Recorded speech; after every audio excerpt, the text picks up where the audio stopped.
আজকে আমি বানাতে চলেছি খুবই সহজ নিরামিষ কাবুল ছোলার তরকারি। আগের দিন রাতে ভেজানো কাবুল ছোলাগুলোকে প্রেসার কুকারে দিয়ে সঙ্গে একটু হলুদ, নুন ও আদা দিয়ে সেদ্ধ বসিয়ে নিলাম। তারপরে আলুগুলো কেটে নিয়ে কড়াইতে জিরে, মৌরি, ধনে হালকা গরম করে নিয়ে মিক্সিতে গুঁড়ো করে টমেটো কুচি দিয়ে একসঙ্গে একটা পেস্ট বানিয়ে নিব।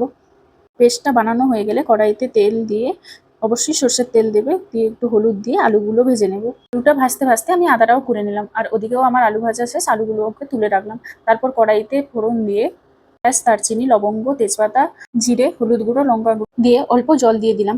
তারপর আদা কুচি এবং আমার ভেজে রাখা মশলার সঙ্গে টমেটো পেস্টটা একসঙ্গে সব দিয়ে দিলাম। তারপর মশলা ধোয়া জল ও পরিমাণ মতো নুন দিয়ে মশলাটা কষিয়ে নিব। মশলাটা কষিয়ে নিয়ে হালকা তেল ছেড়ে দিলেই ভেজে রাখা আলু ও সিদ্ধ করে রাখা কাবুল ছোলাটা দিয়ে দিব। তারপর পরিমাণ মতো জল দিয়ে মশলাটার সঙ্গে ভালো করে কাবুল ছোলাটাকে মিশিয়ে নিব।